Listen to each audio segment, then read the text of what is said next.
Heyo everybody, Haku here with my review for Boku no Hero Academia Season 3, Episode 13. Getting this recorded at an actual decent time, better than usual. Still would have liked to record earlier, but I'm doing some other stuff too, recording the latest Q&A, the high Q&A. Gonna record that after this, so I guess I'm getting ahead of myself, but if you have anything you want to comment or anything that'll maybe show up in the next one, then that's a pretty good thing to comment. I don't know, yeah, those should be coming every 2 weeks, but they usually don't happen every single 2 weeks. I want them to, though. I should really do better at that. It's just sometimes I fall behind because I just get so many comments each week that it's hard to keep up with all of them, even though I do try to keep up with every single comment. So yeah, it gets a little bit difficult at times is all. But let's talk about the episode. I am getting ahead of myself here. So this one, I feel like, and I'm not going to get into any manga spoilers as usual if you watch and all that. Watch my videos usually. I'm not going to get into manga spoilers, but I have read the manga. And when I got to these chapters in the manga, I thought to myself, I was just so used to shonen being mostly about the combat, the fighting, the action, and all that.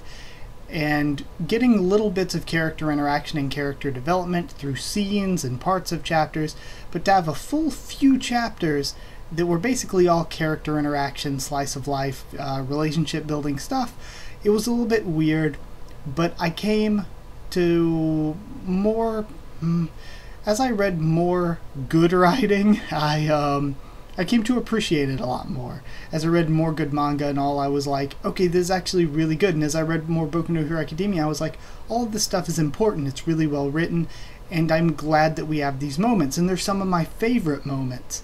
Even though they're just here and there, to have a lot of them at once, I'm still cool with it, and I'm still good with it. But I think this episode, seeing it actually animated, made me appreciate it a lot more. Whereas before, I thought it was interesting, I thought it was good. I appreciate it a lot more now, seeing it animated, because there was a lot of stuff that I didn't notice with how important it was. And this episode made it feel a lot more important to me. And maybe that's because I know where some things are going. I mean, there's no huge spoilers that this episode is like giving hints to or anything. But just the general direction of a lot of characters and their relationships, I think this was a really helpful story to tell. So some just general things to start from the very beginning. I was talking kind of to myself in the Discord, I was thinking, so I was just putting thoughts out there via text at the moment, but I was thinking, were we going to get a new opening this episode, or is it going to be next episode, next episode? And I was like, technically this episode starts a new arc. But technically also the summer season of anime, the summer core if you will, doesn't start until July 1st, and since we're still on the last day of June, I was like, I think that this is probably going to keep Odd Future because the core that it's in is probably going to trump the arc that it's in. So yeah, core over arc apparently. It did stick with Odd Future, probably the last time we're seeing it. So we should be getting a new opening next week, and I'm super excited. I love this opening and this ending. But I talk about it a lot, but openings are my favorite part in anime, one of my favorite things about anime in general. So the prospect of a new opening just always has me really hyped. Also, I'm wondering, does this mean we have no mid-season break? Because last season, some people I heard were saying it was 2 weeks, but I could have sworn it was only 1 week. But we did have a mid-season break, and it was the last week in June, so it would have been this week. But by the time it happened last time, we had 13 episodes out. So I'm wondering, since we have 13 episodes now, will we have a break for the first week of July, or will we not? There's probably, I don't know where I could check to find that information, because I looked a bunch last week to see if we would have this week off, but obviously we didn't. So yeah, I'm wondering if we're going to have a mid-season break at all. I would hope not, and I would think maybe not, since we are at the end of June seasons, or yeah, we're at the end of spring season at the end of June, and we should just be starting the first core at the first week of July. So yeah, I guess we're having no mid-season break this time, even though they were earlier. The episodes were earlier last year. It's very weird, but I'm hopeful we won't have a week off, because a week off would suck so much. But yeah, so starting to talk about the actual episode more than the production aspect of it. I loved seeing everyone in casual clothes. I don't know, maybe it's just my thing. We see them in school uniforms all the time, which is cool, and their hero outfits, which is cool. And occasionally we'll see them in like going out in public kind of clothes, which is neat too, but I love seeing characters in casual clothes. For some reason, it's something that I always find really, really cool in any show or anything. When we just have characters in just casual around the house clothes, I'm like, I don't know why. I just like the aesthetic of it. And I also love character interaction, so this entire episode was great for me. It's one of my favorite things about Boku no Hero Academia, just the classroom scenes and stuff, where we just see the characters talking and interacting with each other, and now we get to have that at the dorms in their everyday lives. So I love the setting now. Yeah, the starting OST, we start back off with the Izuku's mom scene, and All Might's asking her, you know, send him to UA, let me teach him and all that, and I'll give my life. And she's telling him, you know, don't give your life, live to raise him and all that. We saw all that at the end of last episode, but this was a great recap, mostly because this starting OST hit me hard. That was a really good OST. It was just a generally beautiful scene, and the dialogue of it carried on from where we left off last week, until Izuku leaves to go start his new life, and Inko's crying, waving him off. And yeah, I just loved all of it. I love how All Might said that Inko was like Nana. She was a strong person. Their hair was similar. I like that a lot. And All Might also not being used to being seen the way he is in public is great. I love the scene of them all going to the dorm, and we have the Boku no Hero Academia OST song playing. That's like the name of the track. And it's basically, well, is it just Another Hero or Another Hero? But whatever. It's that one, but without the lyrics. Oh, man. It's probably my favorite OST from, I think Just Another Hero is probably my favorite OST, but without the lyrics is my second favorite. So I loved that, and Izuku's narration says, "This is our new home." All great. The dorms are there. We have Nedzu speaking to ensure the students are safe, but also it's a really good idea because it's a good way to A, search out the leak without letting everyone know you're doing it, and B, to stop the leak from leaking more information. Because if the leak is a student, then they go to class there, and when they're not at class, they have all this time off the school's property to go meet whoever their source is, or to meet whoever they're giving information to, their villain connection or whatever. So now that they're on campus basically all the time, they're going to have a lot less time to go leak information, and if they are going to leak information, it's going to be a lot more obvious. So generally it's a good idea in every aspect to keep them on the dorms, and that's a big reason, like Nedzu was saying, why they're doing it. Aizawa gives a great speech about how he'd normally expel all 17, not only the 5 that went to save Bakugo, but also the 12 who knew about it and didn't stop them or say anything. Not because it's just as simple as, oh, you're breaking the rules and we don't care about the results. Of course it's important to know that the results, the ends don't justify the means, because just as easily All for One could have killed all 6 of them, and that would have been very bad, of course. Luckily that didn't happen, but it's because of the trust aspect. It's because they betrayed the school's trust in them. The school had trusted them with a lot of things, and yet they go out and do something so dangerous without letting anybody in charge know. Of course, people in charge would have stopped them, but the point is, yeah, broken trust. Bakugo lightening the mood, and also being bestest friends with Kirishima is one of my favorite things. We then get the setup for the dorms. The first floor is a sort of just co-ed living area where all the baths, washrooms, just general like living room, kitchen stuff is, and they have a courtyard and all that around the back. And then they have a left wing and a right wing that are both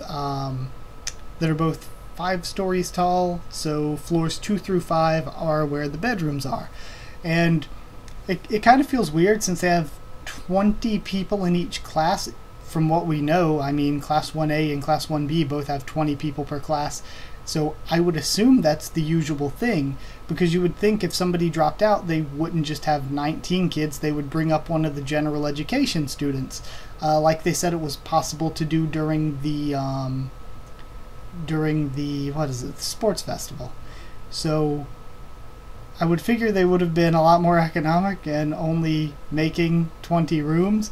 But either way, so the way they have it set up is that for the guys, because there are a lot more guys and girls in the class, the second and third floor are inhabited by 4 people, and the fourth and fifth are by 3.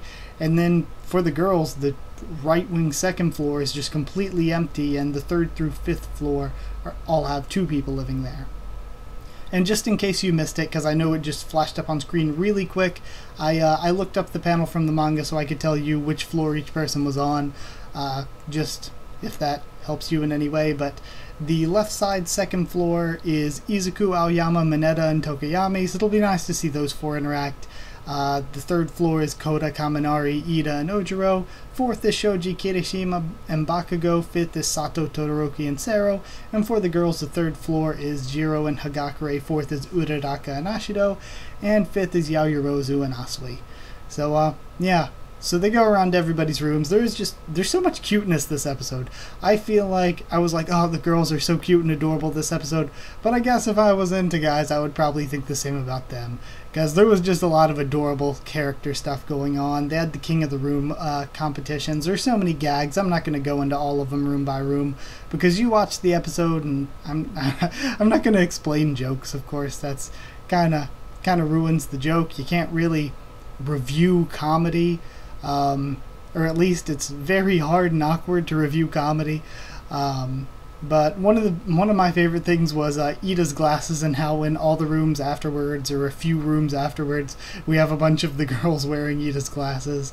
That was great. And Todoroki was probably the MVP of the whole thing. The way he was tired, and he had a lot of funny lines, and then at the very end where he was like, okay, it's over, can I go to bed now? And it was just this cute moment where he didn't really care that much, but he stayed up to be part of it and be friends with everybody. It was so adorable. It was so cute. Out of all of the rooms, I was thinking too, after a while when I was watching it, I was like, I wonder which one my room is most like. And then I look around and I was like, it's most like Kirishima's, because my room is basically small bed, got TV and PS4 like in front of me beyond the camera, and then beside me is just weight bench, tons of dumbbells, barbell, bunch of ankle and wrist weights. So it's just a bunch of weights and stuff, and then my closet has a bookshelf and stuff in it. And we saw a bookshelf and anime figure in Kirishima's room. But yeah, so that's basically the setup in here. So I was like, okay, it's closest to Kirishima's compared to all the other rooms. And Sato wins the competition. It was really good. Got to see his character a little bit more. And then we have the Tsuyu scene that was actually really, really hitting me in the feels, and a lot of people said the same thing. I was not expecting them to hit the emotional beats this hard with this. But Tsuyu was basically saying that she was disappointed in them for going, and she disagreed with them, but she didn't know how to just move past that and be friends. She wanted to just move on, laugh with everybody, be friends like they were, but she didn't know how to, like, process her feelings, because she was disappointed with them, and she's not used to just moving past that and just continuing on where things were, and she didn't know what to do, so she figured she had to tell them how she felt, or she had to tell them how she was feeling or how she felt, even if she didn't quite know how to word it herself. And I like that Uraraka was really mature in all this, where she was like, yeah, everybody kind of feels that way, and we knew that you all had to be feeling that way too, so that's kind of the way the room thing ended up happening. Everybody was just trying to ease their tension. And I liked that maturity a lot, and the positivity with the maturity. And I love at the very end when they're all apologizing to her and everything. What did Ida call her? Did he say Asui-san-kun? Like, he throws kun on everybody's name, and he's like throwing honorifics on honorifics. Freaking love Ida. So yeah, episode as a whole, it's really important and good for group character building, if that makes any sense. And I think it's the narration at the end from Izuku that really made me realize the importance of it, where he's talking about how they all need to help support and raise each other. And this episode was showing them all get closer. We've seen them as a class before, and a lot of them are friends, and they've done things as a class before. But this is the first time we've seen them really bond and live together this much. So it's really important for the future, because again, we don't know how far-reaching the effects of this are going to be. I mean, the manga's probably in stuff that's going to be in season 5 right now, but we don't really know the grand scope of the future and how everything is going to play out or anything. But it's easy for me to say that these characters that are in Class 1A together are probably always going to be pretty tight with one another. And I was just thinking the other day too, so maybe this might ruin that a bit, but is Class 1A going to be, are they going to become Class 2A, or when they move up a grade, are we going to have a mixing of characters from Class A and Class B, and we're going to have a completely different, like, there are 40 overall, but are those 40 going to be split into a completely different pair of 20s when we get to their second year?